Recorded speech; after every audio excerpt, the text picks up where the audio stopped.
आशा नाज़रीन कराम, रोज़ कुछ ना कुछ ऐसी खबरें आती रहती हैं कि जिस पर हम बहुत से तज़िये भी करते हैं, तबसरे भी करते हैं, उसको एंजॉय भी करते हैं, उससे चिढ़ते भी हैं, उस पर गुफ्तगू भी करते हैं और समझने की कोशिश करते हैं कि पाकिस्तान की सूरत हाल क्या है। हमारे कुछ एंकर, हमारे कुछ दोस्त, हमारे कुछ साथी अपने चैनल्स पर जहाँ वो प्रोग्राम करते हैं बड़े एहतियात के साथ प्रोग्राम करते हैं, लेकिन जब दूसरे चैनल पर या दूसरी जगहों पर जाते हैं तो कभी कभी ऐसी खबरें छोड़ देते हैं, फुलझड़ियाँ छोड़ देते हैं कि लोग हमसे पूछते हैं कि ये साहब ये बात होने वाली है कि नहीं होने वाली है। मसलन एक खबर ये किसी अच्छे बड़े आदमी ने छोड़ दी कि इमरान खान फलां तारीख को रहा होने वाले हैं। अल्लाह राना सनाउल्लाह को मौका दे, राना सनाउल्लाह चुटके छोड़ते ही रहते हैं। उन्होंने कहा कि भाई मुझे तो वो रहा होते ज़मानत पे आते हुए नज़र नहीं आते। अब उन्होंने अपना पुराना जो बयानिया था ना उसको ज़रा मॉडिफाई, ज़रा खूबसूरत कर दिया है। पहले तो कहते थे कि ये हुकूमत उनको ज़मानत नहीं होने देगी, रहा नहीं होने देगी। अब उन्होंने कहा नहीं, मुझे वो रहा होते नज़र नहीं आते, कुछ और वजूह बयान करके उन्होंने इस बात को इस तरह बयान किया है। दूसरी तरफ से कुछ इस तरह की कोशिशें भी हो रही हैं अफवाह व तफ़हीम की। आसिफ ज़रदारी मुलाकात कर रहे हैं फजल रहमान से, शहबाज शरीफ मुलाकात कर रहे हैं फजल रहमान से, राना सनाउल्लाह ही की क़यादत में एक कमेटी बना दी गई है कि जो बातचीत करेगी आचकज़ई साहब के साथ और उनसे कोशिश करेगी कि एक अफ़वाह व तफ़हीम की। बलूचिस्तान की सूरत हाल तो सच में बड़ी नाजुक है जी, और अभी एपेक्स कमेटी का इजलास हुआ है, कोई बड़ा बलूचिस्तान का लीडर जो है वो अवॉइड करता है इस चीज़ पर गुफ्तगू करते हुए, तबसरा करते हुए। ऐसी नाजुक सूरत हाल है, डरे हुए हैं या क्या नक्शा है या क्या सूरत हाल है मैं कुछ नहीं कहता, या सचमुच क्या वो उनके हम ख्याल हैं, ऐसी सूरत हाल भी नहीं दिखाई देती। फिर क्या मामला है, क्या सूरत हाल है? ये सारा जो नक्शा दिखाई देता है इस वक्त, ख़ास तौर पर इस हवाले से जो कहा जाता है, राना सनाउल्लाह ने कहा कि अगर फैज़ हमीद पर मुकदमा साबित हो जाते हैं, इल्ज़ाम साबित हो जाते हैं, तो फिर किसी को ज़रूरत नहीं होगी पंजाब हुकूमत से या वफाकी हुकूमत से पूछने की कि ये केस मिलिट्री में जाए या सिविल में जाए, चला जाएगा आराम से और मुकदमे का फ़ैसला हो जाएगा। इससे इंटेंशन भी ज़ाहिर होती होगी मेरा ख्याल में, नहीं कम से कम ख्वाहिश तो ज़रूर ज़ाहिर होती है कि ये हो सकता है और ये होगा तो ये होगा। तो मेरे ख्याल में ये सूरत हाल मुल्क के लिए कैसी भी है, तशवीशनाक तो है। हमारे साथ इस वक्त कादर खान मंदो खेल साहब मौजूद हैं जी, शाइस्ता खान साहब पाकिस्तान मुस्लिम लीग नून की वो भी मौजूद हैं, और स्टूडियो में हमारे साथ मज़हर बिल्लाह साहब हैं। नदीम कुरैशी साहब अभी चंद लम्हों में हमें ज्वाइन कर लेंगे तहरीक इंसाफ के, उनकी राय भी लेंगे। मज़हर बिल्लाह साहब आप भी शुरू करें। इस सारी जो मैंने रोज़ हम हौच पौच सी बातें सुनते हैं और करते भी वही है, क्या नज़र आता है क्या होने वाला है? वो कहते हैं कुछ ज़मानत बंद नहीं होनी, क्या रातें हैं इनके? बहुत शुक्रिया मीर साहब।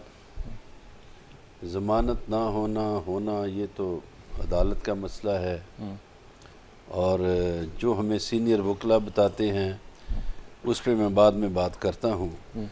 पहले जो असम्बलियों का माहौल है उस पर बात कर लें।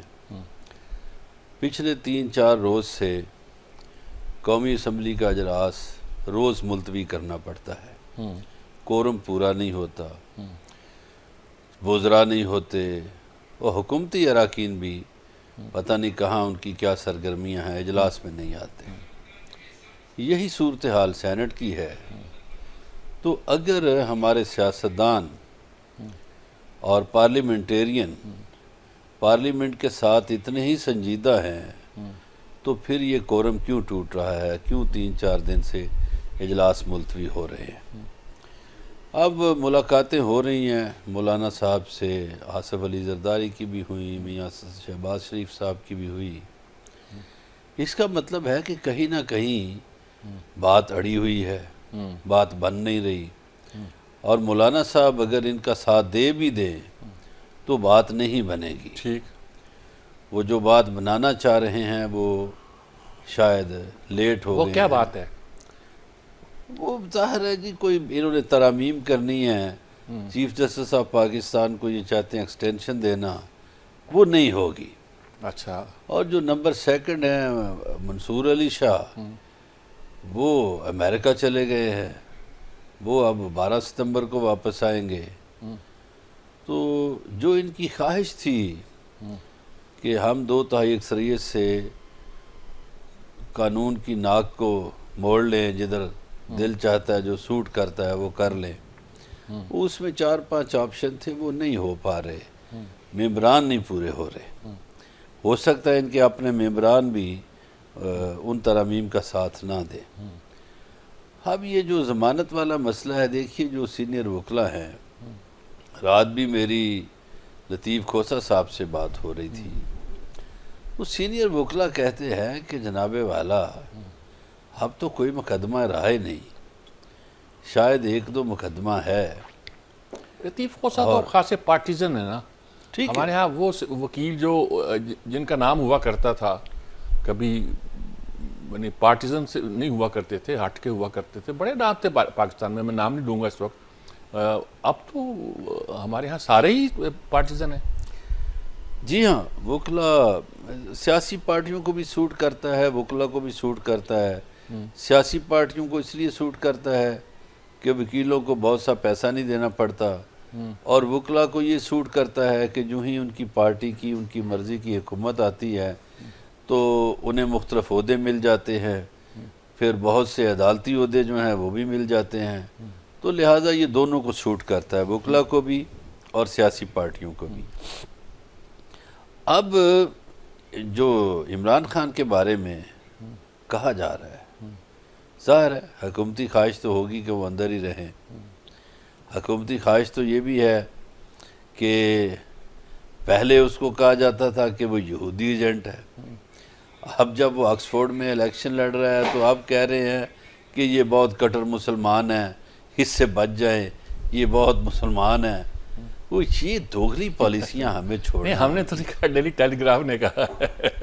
अच्छा, फिर एक मीर साहब जो बात है जो सबसे अहम है, जिसकी शायद हमारे सियासतदानों को फ़िक्र नहीं, हमारे अदारों को भी पता नहीं उसकी फ़िक्र है या नहीं। हमारी मईशत के बड़े बुरे हालात हैं। ठीक ठीक ठीक बात है। और हम माशी भंवर से निकल नहीं पा ठीक है, इस पे मैं अलग आपसे बिल्कुल गुफ्तगू करता हूँ।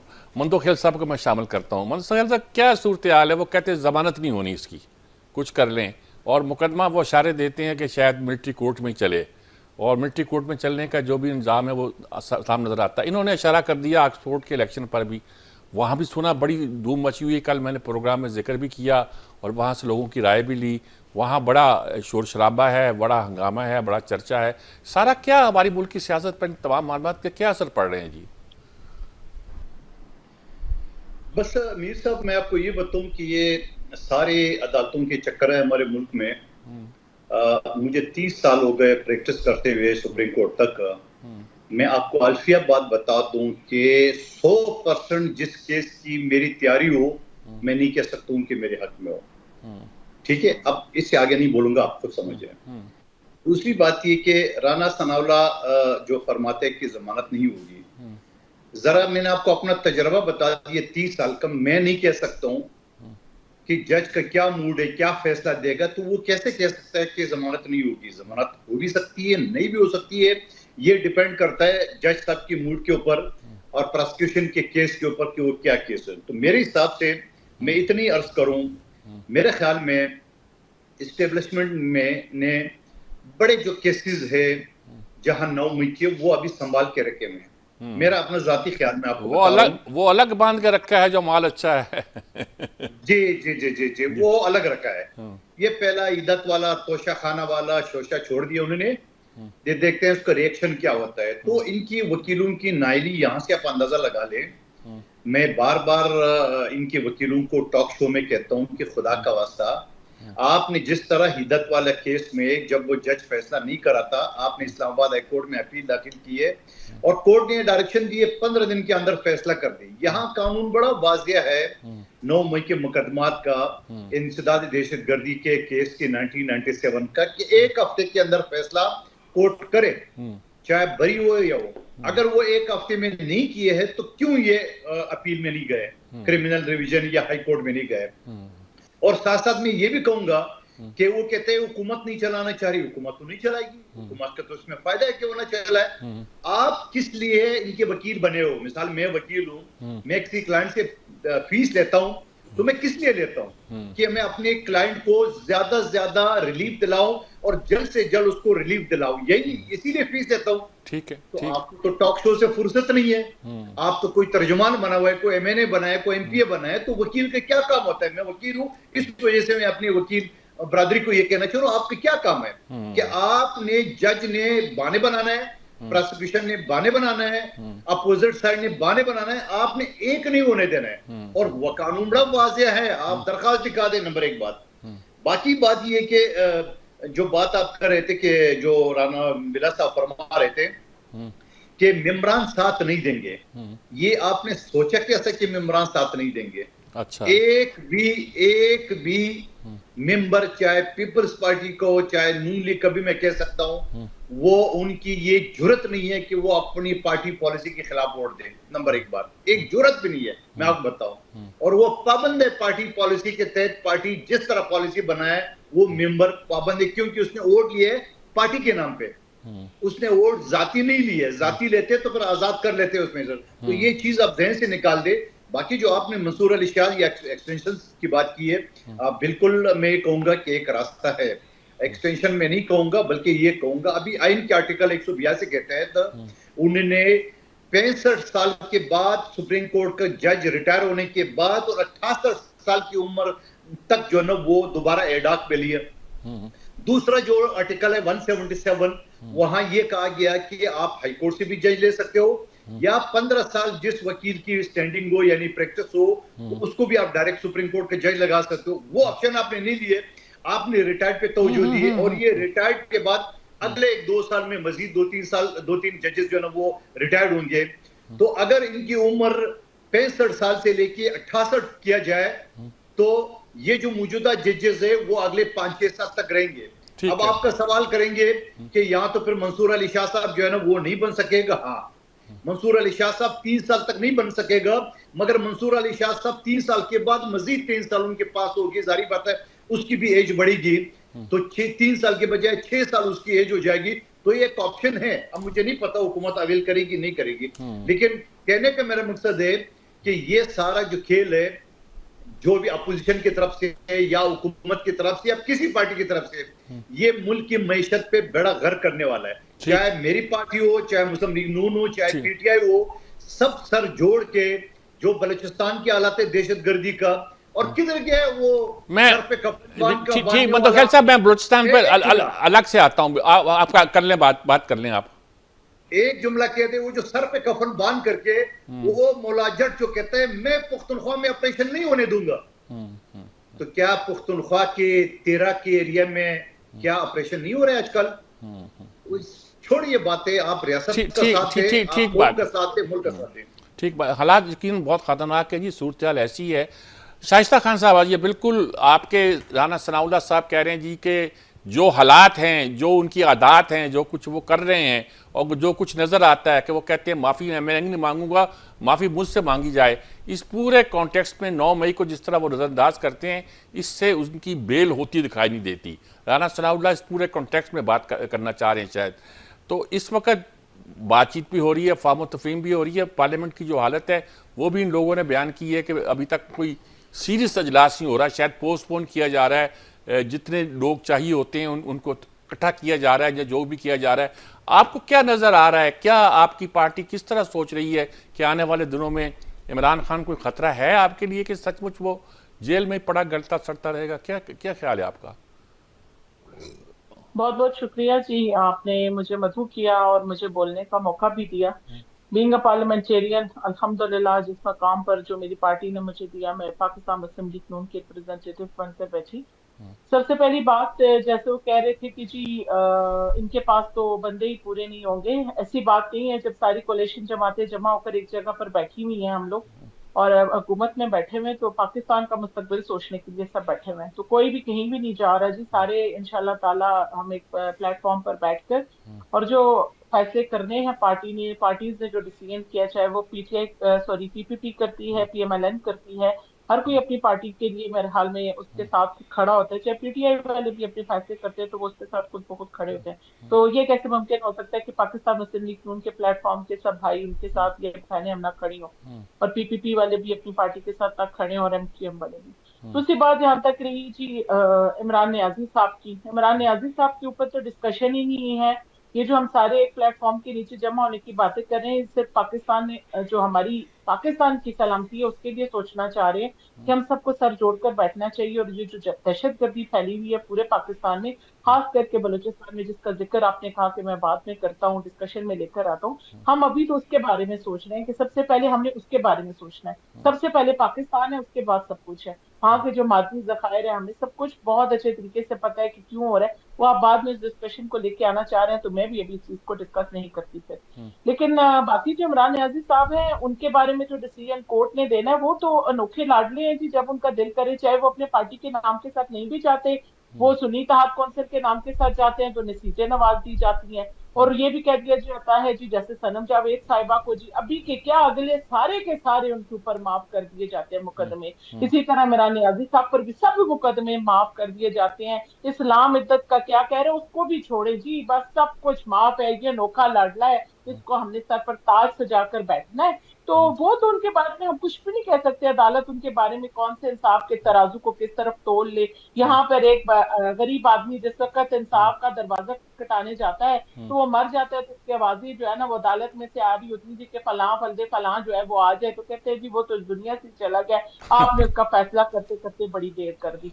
तो बात ये है कि कोई ऐसी बात नहीं है, हम सब एक प्लेटफॉर्म के नीचे, और कोई ऐसी परेशान ठीक कुन हालात ठीक भी ठीक बात है सब आपकी। हालात जो आ, परेशान है वो आ, आ, पाकिस्तान की आपने भी इशारा किया है तो बलूचिस्तान या दहशतगर्दी के हवाले से भी हमने बात करनी है, मईशत के हवाले से बात करनी है, लेकिन ये जो सूरत हाल जिसको इंजॉय भी कर सकते हैं, मजाक भी उड़ा सकते हैं, कुछ भी कर सकते हैं, उस पर हम गुफ्तगू। ये नदीम कुरैशी साहब क्या समझते हैं, आपका लीडर बाहर आएगा, अंदर रहेगा, या धमकियां इससे देते रहेंगे, जलसा आप करेंगे नहीं करेंगे, कैसा दिखाई देता है आपका अपना फ्यूचर? बिस्मिल्लाह हमारे नहीं। देखिए मीर साहब, मुस्तकबिल अल्लाह के हाथ में होता है। इमरान खान पाकिस्तान की उस पॉलिटिकल पार्टी के सरबराह हैं जिस जमात ने हाल ही में आज से 6-7 माह पहले पाकिस्तान में मौजूद ऑलमोस्ट तमाम सियासी जमातों इंतहाई नामसाइद हालात के बावजूद शिकस्त फाश दी। और वो शिकस्त फाश अगरचे फॉर्म 47 में छुपा दी गई, लेकिन अखलाकी जीत की बड़ी एक हैसियत होती है। जब इंसान जीतता है तो वो अंदर से जीतता है। आज जो ये मसनूई इंपोर्टेड सरकार पाकिस्तान के लोगों पर कब्जा किए बैठी है, डे बाय डे पाकिस्तान की आवाम इनसे मुतनफिर हो रही है। आज आप अपने अपने कैमरामैन को, अपने रिपोर्टरों को फील्ड पे भेजें, आम आदमी की जो राय हुक्मरानों के बारे में है वो आप तक पहुंच जाएगी आसानी से। इमरान खान ने जो कुछ भी किया वो पूरी कौम के सामने है। अभी आप देख लें, ये हमेशा कहते थे यहूदी एजेंट है, और अभी जब चांसलर के इलेक्शन हो रहे हैं ऑक्सफोर्ड के, तो जो वो ये लेटर्स लिखवा रहे हैं और जितनी ये इस्तीफा हो रहे हैं और जिस तरह से ईमेल्स करवा रहे हैं, हालांकि ऑक्सफोर्ड यूनिवर्सिटी का अपना एक डेकोरम है, अपना एक डिसिप्लिन है। उनके स्टूडेंट्स जो पूरी दुनिया में मौजूद है ऑक्सफोर्ड के, उन्होंने वोट करना है, उनका अपना सिस्टम है। इमरान खान से पहले कैम्ब्रिज के भी चांसलर रहे, और मैं समझता हूँ ये पाकिस्तान के लिए एक ऑनर है। कैम्ब्रिज के लीड्स के शायद रहे हैं ना, लीड्स के ना वहां के रहे, वो रहे हैं ब्रेडफोर्ड यूनिवर्सिटी के, ब्रेडफोर्ड के रहे हैं। 2005 में वो बने, 9 साल वो चांसलर रहे हैं जी। ब्रेडफोर्ड के रहे। Thank you for correction. Bradford के रहे, थैंक यू फॉर करेक्शन। तो मैं गुजारिश ये कर रहा हूँ कि अभी जब ये वहां लेटर्स लिखवा रहे हैं, पूरी कंपेन कर रहे हैं। मैंने पिछले एक हफ्ते में 7 प्रोग्राम किए हैं इसी बात पर। भाई आप पाकिस्तान के मसाइल को देखें, आप जो हुक्मरान होते हुए पाकिस्तान के एक शख्स को जो वहां का स्टूडेंट रहा, तो कभी तसव्वुर भी नहीं कर सकते वहां आप दाखिला ले लें। अब आप वहां उसको आप इंतहा पसंद मुसलमान बनाकर पेश कर रहे हैं, प्रो तालिबान बनाकर पेश कर रहे हैं। आप उसामा बिन लादेन की शहादत का जिक्र कर इमरान खान साहब ने उसको शहीद कहा। मतलब कितनी डोंगली, कितनी मुनाफिकत है इन हुक्मरानों की। नहीं, ठीक बात है, को ठीक बात है। हम तो वहां के पढ़े हुए उस्तादों से पढ़े हुए हैं, इसलिए हमारे नज़र में ऑक्सब्रिज की यानी ऑक्सफोर्ड और कैम्ब्रिज की बेतहाशा इज्जत है। उन यूनिवर्सिटियों से भी ज़्यादा जिनको अमेरिकन जो हैं रेटिंग के लिहाज से ऑक्सफोर्ड या कैम्ब्रिज से बड़ा समझते हैं, हम ऑक्सफोर्ड और कैम्ब्रिज का इतना एहतराम करते हैं जिसका किसी का नहीं है। इमरान अगर उसके चांसलर बन जाते हैं, जो मामूली बात नहीं है, उनके लिए बहुत बड़ी एक ब्रेक थ्रू होगी। हमने कल तजिया भी किया है कि कौन कौन सा कैंडिडेट हैं और किसको क्या क्या एज हासिल है, इमरान को क्या है, मुकाबला किस किस के दरमियान होगा, और वो लोग क्या क्या देखते हैं, वो अपनी अलग बात है।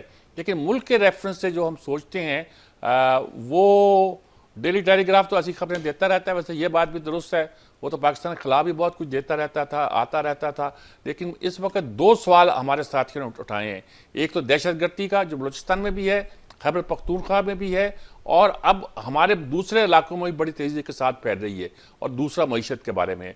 इन दोनों पे अलग अलग हम गुफ्तगू करते हैं जी। ये सारे जो इतने सवालात हैं, ये तो सूरत हाल को समझने के लिए कितना मैस क्रिएट हो चुका है उसके हवाले से अहम थी। असल मसला यही है, पहले दहशतगर्दी फिर मईशत। चंद दिन पहले मईशत था, फिर दहशतगर्दी थी। एक वक्फे के बाद हाजिर होते हैं जी। राजी, जैसे कि मैंने अभी अर्ज़ किया है कि दो मसले बहुत इंपॉर्टेंट है इस वक्त। दहशतगर्दी का बलूचिस्तान में तो हद होगी ना जी, जगह जगह शायद 9 या 10 जगह पे वाक़यात हुए हैं, और गैर मामूली वाक़यात हुए हैं। सिक्योरिटी फोर्सेस को भी निशाना बनाया गया है, और लोगों को बसों से उतार कर कत्ल कर दिया जाता है, उनका शनाख्ती कार्ड देकर के आपका डोमिसाइल किया है, और कत्ल कर दिया जाता है। इससे ज़्यादा मैं बात नहीं करना चाहता। ये क्या नक्शा है? क्या सचमुच क्या वहाँ इतनी नफरत पाई जाती है? नफरत है या कोई प्लांट किए हुए लोग हैं? हम कहते हैं गुलशन को हमने पकड़ा और सारा नेटवर्क हमने अनअर्थ कर दिया। क्या अनअर्थ कर दिया जनाब? सब कुछ हो रहा है, और कहते हैं मरकज़ इसका कराची में है। हर चीज़ों का राज जितनी ऑपरेट करती है कराची से करती है, कुछ कहते हैं अफगानिस्तान से करती है। हम क्या कर रहे हैं भाई? बैठे हुए इधर है, खैबर पख्तूनख्वा में है, और ये सारा कुछ जो हो रहा है, ये क्यों हो रहा है, कैसे हो रहा है, हमारे इदारे क्या कर रहे हैं? ये मैं एजेंसियों को इस्तेमाल नहीं करता, अदारों को इस्तेमाल करता हूँ। क्या कर रहे हैं? इतना बड़ा नेटवर्क हमारा, हम क्यों इसको फेस नहीं कर पाते? आप कहते हैं हम करेंगे, और हम किसी से गुफ्तगू नहीं करेंगे, बल्कि हम गोया तहस नहस करते हैं। क्या सूरत आ रही है बदर बिल्लाह साहब? सर बड़ी दुख की कहानी है, लेकिन ये अभी मोहतरमा। अच्छा, ये सब हुकूमतों का है, यानी कि इसमें जिम्मेदार मुशर्रफ भी है, इसमें जिम्मेदार भुट्टो साहब भी हैं, इस भुट्टो साहब से पहले अयूब खान भी हैं। सब ने वहाँ मिलिट्री एक्शन किया है, और उसके बाद जो करना चाहिए था सियासी अमल, वो नहीं किया है। बिल्कुल दुरुस्त है। गुजारिश ये है कि अभी शाइस्ता खान साहबा फरमाएंगी फिर कि सबसे पहले पाकिस्तान। तो अगर मुआशी लिहाज से देखा जाए, मैं बात दहशतगर्दी पे करूँगा, एक जुमला सिर्फ कहूँगा। तो भाई आपकी लीडरशिप अगर पाकिस्तान से इतनी मुखलिस है, तो बैरून मुल्क जो उनकी जायदादें हैं, जो पैसा है, वो ले आए मुल्क में। मुल्क के मुआशी हालात ख़राब हैं, ताकि पता चल सके कि सबसे पहले पाकिस्तान है। आप बलूचिस्तान की बातें करते हैं, वज़ीरिस्तान की बातें करते हैं। देखिए, हमारे हुक्मरान मैं समझता हूँ ज़िम्मेदार हैं। जिन लोगों की हुकूमत है, अदारे ज़ाहिर है उनके कंट्रोल में हैं। ये जो कच्चे के डाकू, मीर साहब आपने तो बलूचिस्तान ऑपरेशन फरमाया ना कि भुट्टो के दौर से आप ठीक कह रहे हैं, ठीक है। ये हम पिछले 25-30 सालों से यही सुन रहे हैं। सिंध, बलूचिस्तान और पंजाब तीनों का इलाका मिलता है वहाँ, जहाँ ये सारे फसाद। तो ये इतने इदारे हमारे, इतनी फोर्सेस हैं, ये 400-500 डाकू नहीं काबू आ रहे, तो ये मुल्क का क्या करेंगे या सूबों का क्या करेंगे? मैं समझता हूँ हमारे इदारों को भी होश के दाखिल लेने चाहिए, और ख़ास तौर पर हुक्मरानों को, जिन्होंने कारोबार भी बंद करा दिए, मईशत ख़राब कर दी, और लोगों पे गुर्बत नाजल फरमा दी, महंगाई नाजल फरमा दी, और लोग बेचारे कारोबार को, रोटी को तरस रहे हैं, रोज़गार को तरस रहे हैं। जहाँ भी आप बेरोज़गारी फैलाएंगे, जहाँ भी आप गुर्बत फैलाएंगे, जहाँ भी आप महंगाई फैलाएंगे, नतीजतन वारदातों में इजाफा होगा। ये दहशत गर्दों को जो ईंधन मिलता है, मैं समझता हूँ कि इसमें रा बिल्कुल मुलव्वस है, लेकिन रा के हत्थे उस वक्त ही बंदे चढ़ेंगे जब आपके मुल्क में गुर्बत होगी। अब आपके मुल्क में 80% लोगों की इनकम 30,000 से कम है, और हुक्मरानों को के सर पे झूनी रींग रही। 80% का मतलब है 20 करोड़ पाकिस्तानी।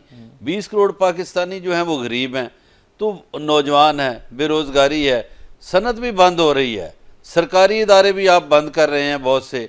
पीपल्स पार्टी नहीं इसके हक में कि यूटिलिटी स्टोर बंद करो, तो फलां को बंद करो, मुलाज़मतें दे देती है, फिर लोग कहते हैं इदारे उसी से तबाह होते हैं। लेकिन सर ये जो बेरोज़गारी का सैलाब है, ये मीर साहब दहशत गर्दों को जो ईंधन फराहम करता है या अफरादी कुव्वत फराहम करता है, वो गुर्बत की कोख से निकल के आता है। बड़ा इनकलाबी नज़रिया आपका, मार्क्सी तो नहीं मैं कहता, इनकलाबी कह देता हूँ। मंदो खैल साहब, क्या समझते हैं ये जो बलूचिस्तान में जो कुछ हो रहा है, जहाँ एक ज़माने में कराची में बहुत ज़्यादा होता रहा है, बोरी बंद लाशें तक मिलती रही हैं, वहाँ खैबर पख्तूनख्वा में होता है, ये है क्या? क्या इसके पीछे कुछ कोई है या सिर्फ ये गुर्बत ही है जो ये सब कुछ कराती है? गुर्बत तो सिर्फ नहीं है मेरे ख्याल में।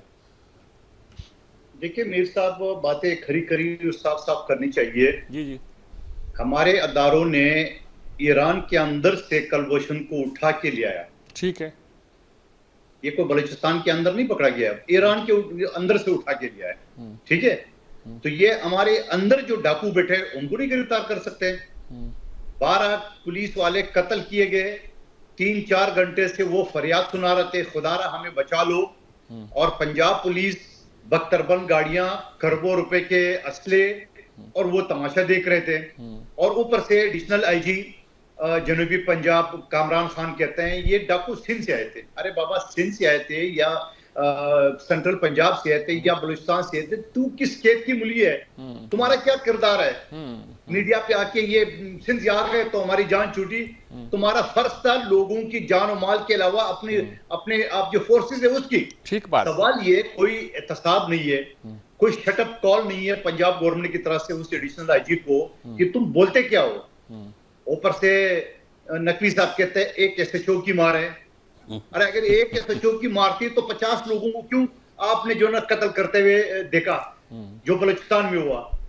तो आप सवाल ये कि इस तरह हमारे यहाँ बातें करना, कल राना सालना साहब ने कहा कि वो स्लिप ऑफ टंग है, तो भाई वो जाके बात करता है स्लिप ऑफ टंग है, तो भाई स्लिप ऑफ टंग है, उसको ये बोलो चलो आप पहले किधर थे? मैं दोबारा कहता हूँ कुलभूषण यादव को ईरान के अंदर से उठा के ले आते, इतने ताकतवर है हमारे अदारे। तो सवाल ये कि वो आप वाली बात, ये 400-500 डाकू किस खेत की मूली है? ये फना कहां लेते हैं? ये आसमान में उतर जाते हैं, जमीन निकल जाते हैं, जाते किधर है? इससे पहले बनू जेल तोड़ा गया। आप देखें मीर साहब, एक भी फायर नहीं हुआ। दहशतगर्द आए, 400 केजियों को अपने साथ ले जाके और महफूज जगह पे, पनागा पे पहुंच के वहां मीडिया को फोन किया, हम खैर खैरियत से पहुंच के शरबत भी पिया उन्होंने वहां पे।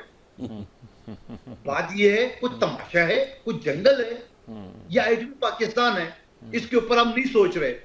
20 नेशनल एक्शन प्लान के 20 पॉइंट जो है ना वो इंट्रोड्यूस हुए एपीएस स्कूल के दहशतगर्दी के बाद। आप मुझे बता दो, उसको तो भूल गए कोई। वो जो 20 पॉइंट थे उनके ऊपर अमल दरामद कौन कराएगा? ठीक बात, ठीक बात। अच्छा, ये आप ये चीज देख ले, आप ये चीज देख, कराची छोड़िए, बलूचिस्तान छोड़िए, जहां रोड पे आ गए 11 घंटे दहशतगर्दों ने रोड में अरगमाल बनाया, ठीक है, थाने को अरगमाल बनाया 11 घंटे बलूचिस्तान में। और फिर मैं एक चीज ये करूं, बलूचिस्तान को छोड़िए, सिंध समेत आपकी इस्लामाबाद में रेड जोन में जब चाहे लोग वहां पे हजारों पहुंच सकते हैं और एहतजाज कर सकते हैं, आप मुंह देखते रहते हो। कैसे होगा ये? कब संभला जाएगा? कब होगा? यूटिलिटी स्टोर की बात मोहतरम ने की है, बिल्कुल ये भुट्टो साहब के दौर में। मैं ये कहना चाह रहा हूं 17-18 हजार मुलाजमीन के चूल्हे या उनके घराने की चूल्हे आप बुझा रहे हो, जरा बताओ तो सही, उसमें नुकसान क्या है? वो प्रॉफिटेबल अदारा है। 17-18 हजार घराने को जो रोजगार मिला वो अलग है, प्रॉफिटेबल अदारा है। हाँ, कोई ऑफिसर आपके कोई चोरी चकारी में मुलवस उठा के उसको फांसी चढ़ा दे, आप पूरा अदारा ही बंद करते हो। फिर जब प्रेशर आ जाता है तो फिर करते हैं। किधर गए वो 4 लाख मुलाजमीन जिसको मैंने खसूसी कमेटी के जरिए रोजगार में कंफर्म किया था? ये नून के वजीरों ने बकायदा कोर्ट से ब्यूरोक्रेसी से स्टे लेके बैठ गए। मंदो खेल साहब, ये कैसी बात है जिसपे पूरा अलग प्रोग्राम होना चाहिए कि हम बहुत से अदारे जो है हमने इसलिए तबाह किए कि हमने वहां भर्तियां बहुत ज्यादा कर दी। ये इस बहस नहीं करते, लेकिन ये दुरुस्त बात है कि लोगों की रोजगार उनसे छीना जो है, ये इस जमाने में कम से कम फी जमाना हम अफोर्ड नहीं कर सकते। ये उस सरमायादाराना मईशत का हिस्सा होता है कि जब आदमियों को अदारे बंद होते हैं, नौकरियों से निकाला जाता है, तो दूसरे अदारे उनको नौकरियां देने के लिए अपने दरवाजे खुले बैठे होते हैं, या उनके लिए बहुत एक सोशल सिक्योरिटी के इंतजाम होते हैं, मौजूद होते हैं। हमारे यहाँ तो कुछ भी नहीं है। नाज़रीन कराम, एक वक्फा लेते हैं, वक्फे के बाद फिर हाजिर होते हैं। Welcome back. वहीं से बात शुरू करते हैं जहाँ ख़त्म की थी। शाइस्ता खान साहब, ये सारी सूरत हाल आपने सुनी है और यकीनी तौर पर ये जो कच्चे के डाकू हैं, ये कारोबार बन गया है। अगवा बराए तावान का, लोगों को लूटना, लेके जाना, यरगमाल बनाना अब इस इलाके में है। खाने गालबन उनके हमारे ही इलाके से पक के बासर लोगों के घरों से उनके पास जाते हैं। इतलात ये हैं। पथारेदार कहलाते थे ये, बंदूक हिल साहब बैठे हैं, उनको पता है सिंध में कुछ लोग बहुत सारे जब डाकू आते थे तो उनकी पनाह में रहते थे बड़े बड़े लोगों के। ये हमने अपना निज़ाम अलीट तबके के लिए बना रखा है कि दहशतगर्दी भी उनकी निगरानी में होती है। क्या चक्कर क्या है ये सारा? देखिए सर, मुझे तो हैरानगी ये होती है कि कच्चे के डाकू कोई आज तो पैदा नहीं हो गए होंगे ना कि अभी पंजाब हुकूमत पर हम सब कुछ थोपने शुरू हो जाएंगे नहीं, कि ठीक फलां बात की है। गलती है। जब बात पाकिस्तान की दहशतगर्दी शुरू हुई है तो कोई आज ही तो नहीं शुरू हुई ना। बलोचिस्तान की जो दहशतगर्दी थी आज नहीं शुरू हुई, आज से पहले भी कितने हम लोग ऑपरेशन हमारी आर्मी भी कर चुकी है दहशतगर्दों को इवैक्यूएट करने के लिए, इनको पकड़ने के लिए। ये कोई आज तो दहशतगर्द पाकिस्तान में दाखिल नहीं हुए कि हम आज से हुकूमतों के सर पे से। ठीक। और सबसे बड़ी बात यह है कि मैं पाकिस्तान के जब भी मैं बात कर रही हूँ, अभी पहले भी मैंने की है, मैंने कहा खुदा रहा ये ना सोचे कि हम फलां पार्टी से हैं, हम पंजाबी हैं, हम सिंधी हैं, हम खैबर पख्तूनख्वा से हैं या हम बलोचिस्तान से हैं। हम इस वक्त सब पाकिस्तानी हैं। हाँ, वो पाकिस्तान के जिस इलाके में भी मसला हो रहा है हम सब ने सर जोड़ने हैं और फैसला आने वाला में ही बैठकर होना है इस सारी चीज का। तो इस सब के लिए हम सबको इकट्ठा होना पड़ेगा। ये सब हम लोग उस हालत पर पहुंच गए हैं कि हम एक दूसरे पर नुक्ताचीनी को खत्म कर दें। अभी बात पाकिस्तान की हो रही है, पाकिस्तान की मैशत को तो एक तरफ रखें, अभी तो हम मैशत के साथ साथ हमें दहशतगर्दी को भी पैरेलल वे पे लेकर अभी हम चल निकले हैं। ठीक बात होती नहीं होती है, डी चौक को बंद कर दिया जाता है, बड़े बड़े कंटेनर वहां पे लगाने पड़ जाते हैं। क्या हमारे अपने लोग ही इस पाकिस्तान के लिए खतरे का निशान बन गए? क्या 9 मई को हमारी तंसीबात पर जिन्होंने हमला किया उन्होंने अब ये हमें इस परेशानी में मुब्तला कर दिया कि हर शहर को बचाने के लिए और खासतौर पे कैपिटल को इवन बचाने के लिए हमें बड़े बड़े कंटेनर लगाने पड़ेंगे? ठीक है, कौन सा पैगाम था? किसने ये पैगाम दिया है? कौन लोग थे वो जो ये पैगाम दे रहे हैं? हम क्यों उनको उंगली के पीछे छुपाने की कोशिश कर रहे हैं? आज तक कभी किसी को ये हासिल नहीं था, प्रोटेस्ट होते थे, सब कुछ होता था, कभी किसी ने GHQ पर हमला नहीं किया, कभी किसी ने फौजी तंसीबात पर हमला नहीं किया। जिन लोगों ने हमारे मुल्क को बचाना है हम उन्हीं के ऊपर खतरे की घंटियां बजा के लहरा के खड़े होकर बड़ी बड़ी वीडियोस करें और फिर उसके बाद कहें जी वो बाहर जिनके हैं वो पाकिस्तान में आकर इन्वेस्टमेंट करेंगे तो पाकिस्तान की मैशत अच्छी होगी। तो जो पाकिस्तान में बैठी चीजें बेच रहे थे उस वक्त वो भी तो अरबों रुपए की बिकी है, वही पाकिस्तान में लगा देते, चले वो कुछ अच्छा कर देते। खुदारा पाकिस्तान के बारे में सोचिए, छोड़े अपनी सियासत ठीक बात जी। नदीम कुरैशी साहब के मिलजुल के हमें पाकिस्तान को बचाना है। वो दहशतगर्दी हद से बढ़ गई है। एक हुकूमत पे आप इल्जाम नहीं लगा सकते, एक चेन ऑफ थिंग्स है जो हमने इस मुल्क में लगाई है। आप खैबर पख्तूनख्वा में शुरू हो जाएं, बलूचिस्तान में शुरू हो जाएं, कराची में शुरू हो जाएं। मैं 84-85 से कराची के हालात को बदलता हुआ अपनी आंखों से देख चुका हूं और उसको इंतहा तक पहुंचता देख चुका हूं। ये सारी सूरत हाल जो है इसमें क्या सियासतदान क्या कर सकते हैं? पार्टी की बात नहीं है, ये नहीं कहता कि आपकी पार्टी क्या कर सकती, सियासतदान क्या कर सकते हैं। मीर साहब, मैं ख्वाहिश करूंगा आप मुझे थोड़ा टाइम देंगे, मुझे आपने चंद सेकंड दिए, टाइम ज्यादा नहीं दिया। देखिए बिल्कुल आप हुकूम के बात मैंने करें। कादर नदुफ साहब को भी सुना, शाइस्ता बीबी को भी सुना। मुझे लगता है ये कि ये दोनों अहबाब हुकूमत में नहीं है, हुकूमत में कोई और मखलूक है जिसको ये ना जानते हैं, जो ना नजर आती है। ये मुझे नहीं मालूम किससे अपील कर रहे हैं। एक तो मैं दोनों को गुजारिश करूंगा, ये अब हुकूमत में है, ये अपोजिशन में नहीं है। शाइस्ता बीबी ने कहा कि ये कच्चे के डाकू को आज आ गए हैं और ये सारे मसाइल को आज खड़े हो गए हैं, बलूचिस्तान में दहशतगर्दी को आज खड़ी हो गई है। बीबी आप लोग भी आज नहीं आए, आप 85 से इक़्तिदार में हैं और अब तो अल्लाह की शान है पिछले 15-20 साल से दोनों जमातें पीपल्स पार्टी और PMLN जॉइंटली इक़्तिदार में है। 15-18 साल से सिंध में पीपल्स पार्टी की हुकूमत है मुस्तकिल। 10 साल 2008 से 2018 तक गवर्नमेंट रही है। अब अलाज तो बताए ना। अब आप पहले मैं तो मीर साहब सादा सा आदमी हूँ, पब्लिक का नुमाइंदा हूँ, किसी पॉलिटिकल एलिट का हिस्सा नहीं हूँ। मैं समझता हूँ पाकिस्तान को सबसे बड़ा खतरा सियासी दहशतगर्दी से है। सबसे सियासी दहशतगर्दी वो मर्ज है जिसको जब तक हम इसको नकेल नहीं डालेंगे ना पाकिस्तान के मुआशी मसाइल हल होंगे, ना पाकिस्तान में दहशतगर्दी खत्म होगी। आप अवाम को जो हक हुक्मरानी देते हैं हमारा अलमिया और बदनसीबी ये है कि हमारी जमहूरियत में भी मुनाफिकत है और हमारी आमरीत में भी मुनाफिकत है। हमारे जमहूरी लोग आमरीत से काम चलाते हैं और आमिर लोग जमहूरियत के पर्दे में अपने काम को आगे बढ़ाना चाहते हैं। ना इस मुल्क को कोई आमिर मुखलिस मिला और जमहूरी लोग तो जान के मुनाफिक हैं, इसमें कोई शक नहीं है। इलाज सिर्फ ये है कि जब आप इदारों को पोलिटिसाइज करेंगे, जब आप पुलिस को निहत्ते पॉलिटिकल वर्कर्स के खिलाफ इस्तेमाल करेंगे, आप उनकी कैपेसिटी खत्म कर देंगे जराइम की, बेकनी की, तो आप उस पुलिस से क्या रिजल्ट लेंगे? आप बुलाएं को 4 पुलिस ऑफिसर्स को, उनके इंटरव्यू करें बिठाकर, शायद वो वर्दी में ना हो, वो आपको जनरल जब सादा लिबास में वो बताएंगे उनका हशर क्या किया हुआ है इन हुकूमतों ने।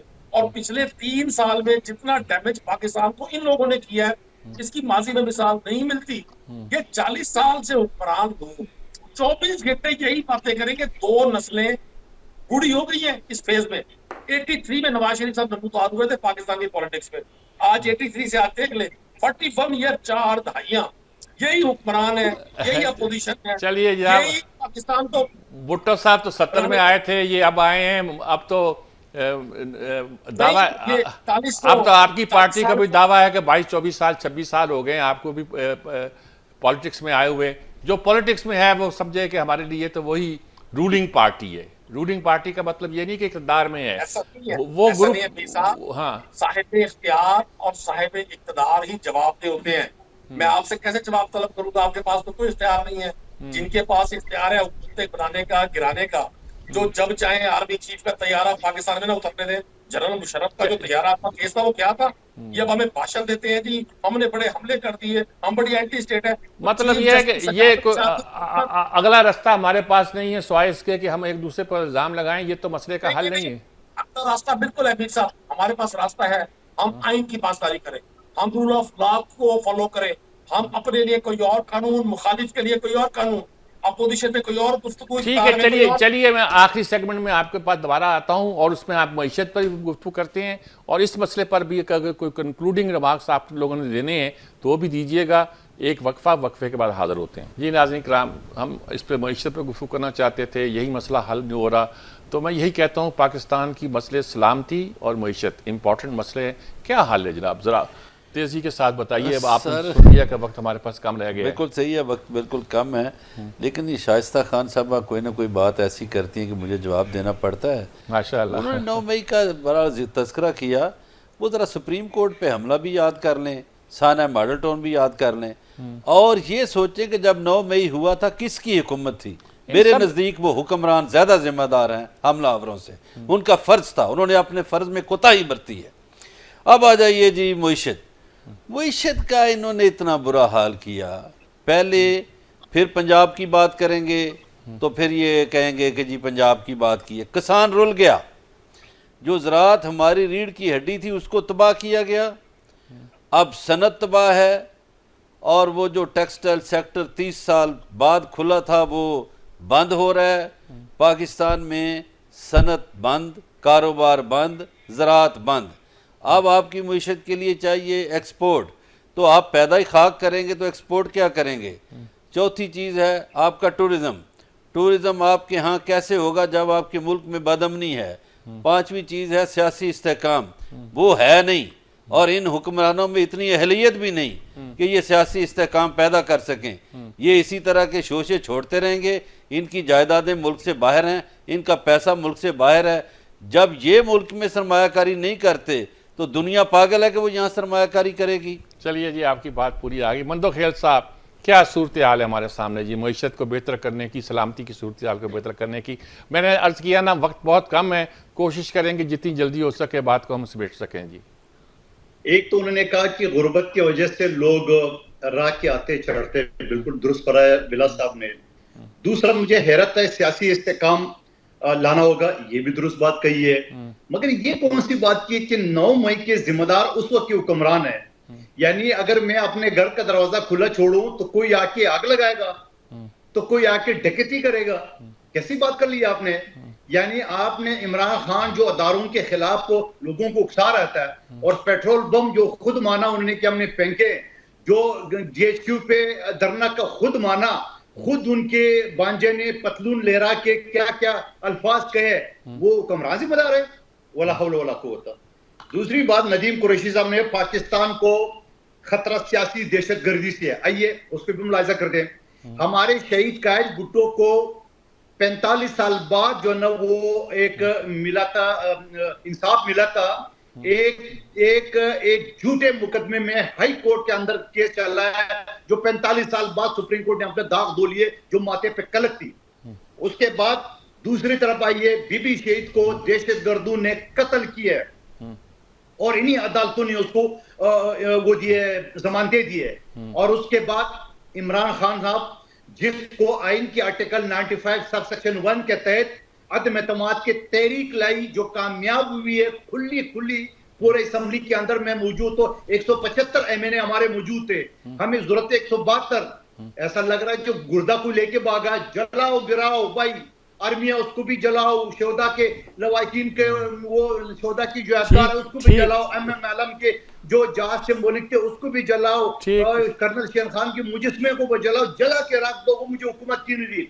ये सियासी दहशतगर्दी नहीं है तो और क्या है? ठीक, मंदोखेल साहब आपकी जल्दी से आप कर दीजिए क्योंकि वक्त में अर्ज किया ना बहुत थोड़ा है। उसके बाद उन्होंने ये कहा कि 40 साल से जो ये लोग हुक्मरान थे, बिल्कुल मैं आपको मंदरो 40 साल में 5 साल के अलावा हमें हुक्मरानी पूरा करने कब दी है? आप 11 साल से पुख्तनख्वा, एक कत्ल गारत आपकी सूबे में और उजरती कातिल आपकी सूबे में, चर्च के कारखाने फैक्ट्री आपके, चोरी के गाड़ियां कारखाने आपके, आपने पुख्तनख्वा में क्या किया? जरा एक सिंबल तो बता दो। हमने सिंध में दुनिया के लेटेस्ट मॉडल हम हॉस्पिटल बनाया है, आइए देख लें, आपको विजिट कराता हूं। और साथ साथ उन्होंने ये कहा कि हम आइन की पासदारी करेंगे। क्या सुप्रीम कोर्ट के लार्जर 5 रुकनी बेंच नहीं कहा कि डिप्टी स्पीकर ने आइन शिकने की है? मैं किसी को गद्दारी का फतवा नहीं दूंगा, मैं ये कहूंगा किसी को गद्दार और काफिर कहना छोड़ दे, लेकिन आपको सुप्रीम कोर्ट ने आपके खिलाफ मंदोखेल साहब, आप माशाल्लाह आप बहुत कंसिस्टेंट गुफ्तगू कर रहे हैं और बड़ी वजाहत के साथ कर रहे हैं, लेकिन वक्त चूंकि बहुत कम है। शाइस्ता खान साहब क्या कहेंगे, आप इस पर क्या ऐड करना चाहेंगी? सर मैं क्या ऐड करूंगी, बड़ा मुखातिब करके वो एक मेरे बड़े अच्छे भाई ने मुझे मुखातिब किया, तो मुझे नहीं पता था आइंदा के बाद इस तरह करेंगे अपने तमाम पाक अफवाज से। कहते हैं कि जी दरवाजे खोलें, ये लोग आकर उसके ऊपर हमले शमले करें ताकि लोगों को बताएं कि कोई बात नहीं जी, पाकिस्तान पर हमला करने के लिए तो जवाबदेह हुकूमत होगी। जब ये कोई प्रोटेस्ट करते हैं, अगर इन्हें प्रोटेस्ट न करना दिए जाए, कंटेनर न लगाने दिए जाए, तब भी वो हुकूमत जो है जी इनको जमहूरी हक नहीं अदा करने दे रही। जब जमहूरी हक के लिए निकलते हैं तो उठाकर ये हमले करने शुरू हो जाते हैं, बॉम्ब बनाते हैं पेट्रोल के अपने हाथों के साथ। माशाल्लाह क्या दहशतगर्द जमात पाई है हम लोगों ने, और उसको आजादी दे दी जाए। हम लोगों ने सुप्रीम कोर्ट से तराजू नहीं उठाकर लाए थे, हमने सुप्रीम कोर्ट के जजेस के अंदर घरों में जाकर घुसकर उनके सामान और उनके अमलाक को बाहर लेकर नहीं आए थे। जिस तरीके से वो बयान कर रहे हैं कि जी उधर उन्होंने हमला किया तो ये हो गया। और पंजाब की जहां तक बात है, मैं खैबर पख्तूनख्वा से हूँ, यहाँ से बाहर निकलते हैं शाम को तो मुझे डर लगता है जिस वक्त में मेरा एक बच्चा यहाँ पे महफूज नहीं है। जब कोई फैसला आने की बात होती है, अली अमीन गंडापुर साहब कहते हैं कि जी मैं ठीक है जी, दहशतगर्दों के खिलाफ ऑपरेशन करें, फिर इनकी पार्टी उधर खड़े होकर अवाने बाला में बड़े बड़े नारे लगा रही होती है। अगर कोई भी हम लोग असेंबली का सेशन स्टार्ट करते हैं तो नहीं जी हम लोग ये नहीं होने देंगे, और इधर उनका वज़ीर आला कहते हैं नहीं नहीं जी आप बेशक ऑपरेशन करें। पहले तो उनके आपस में इख्तलाफात है, पहले अपने आपसी इख्तलाफात खत्म करें, तब किसी के ऊपर आप लोग उंगली उठाएं। ठीक बात, आप बड़ी वजाहत के साथ। आप नदीम कुरैशी साहब क्या कहेंगे? आप वक्त चूंकि कम, मैं चाहता हूं जल्दी जल्दी सबकी बात आ जाए। एक मैं गुजारिश ये करूंगा, हुक्मरान अवामी फलाह बहबूद के मंसूबों के जरिए आगे बढ़ते हैं। ये पहले हुक्मरान है जो एक मखसूस शरपसंदी का बयानिया अपने मुखालिफ पर थोप कर, और वो बयानिया जो अवाम ने मुस्तरद कर दिया, 8 फरवरी को मुस्तरद कर दिया उस बयानिया को, इनको पता है अगर फेडरल मिनिस्टर अपनी पार्टी लीडर के हवाले से हल न दे सके कि वो नशिस्त जीते हैं या हारे हैं, तो इसका मतलब है फिर दाल में सारा काला है। मैं गुजारिश करता हूँ, हुक्मरानों की जिम्मेदारी लोगों की बेहतरी होती है, सिर्फ जुबान चलाना नहीं होता। ये जुबानें अपोजिशन में चलती हैं। यहाँ तो अब पाकिस्तान, हमें वो लोग भाषण दे रहे हैं जिन्होंने पाकिस्तान के तैयारे अगवा किए और दमिश्क में पहुंचा दिए। पूछे ना मंदोखेल साहब से, सलामुल्लाह टिप्पू कौन था, कौन ले गया था पाकिस्तान का तैयारा अगवा करके अफगानिस्तान? पूछे जरा मोहतरमा से कि ये मुशर्रफ का तैयारा किसने अगवा किया था? कुछ मईशत के बारे में बात कर दें ताकि मईशत उस वक्त ठीक होगी जब यहाँ के हुक्मरान अपनी इन्वेस्टमेंट्स पाकिस्तान में करेंगे। ये कैसे मुमकिन है मीर साहब? मैं आपको तो तरकीब दूं कि आप लाहौर में इन्वेस्टमेंट करें, अपनी इन्वेस्टमेंट मैं सिंगापुर में करूं, पनामा में करूं, इवेंट फील्ड में करूं, दुबई में करूं, ट्विन टावर्स में। चलें, ये कैसे मुमकिन है? आपका नुक्ता जब नजर आपकी वही है, तवज्जो- बिल्कुल ठीक बात है, आपका नुक्ता नजर वही है। काश मेरे पास वक्त होता और हम इसको और तफसील से किसी दिन गुफ्तगू करते हैं, मईशत पे करते हैं और इस बात पे गुफ्तगू करते हैं कि कितने लोगों के कितने एहसास मुल्क से बाहर हैं और कितने लोगों के कितने स्टेक मुल्क के बाहर हैं। एहसास ही नहीं, स्टेक भी मुल्क से बाहर कितने हैं और क्या सूरत हाल है, इस पर गुफ्तगू करते हैं जी। लेकिन इस वक्त बहुत अच्छी बात हुई सिक्योरिटी के हवाले से भी, मईशत के हवाले से भी, सियासत के हवाले से भी और मुल्क के आम हालात के हवाले से जो कुछ हो रहा है उसको भी हमने एक तरह का एंजॉय करने की सूरत में समझने की कोशिश की, जिसके क्या असरात हो सकते हैं। इजाज़त चाहता हूँ, अल्लाह हाफिज़।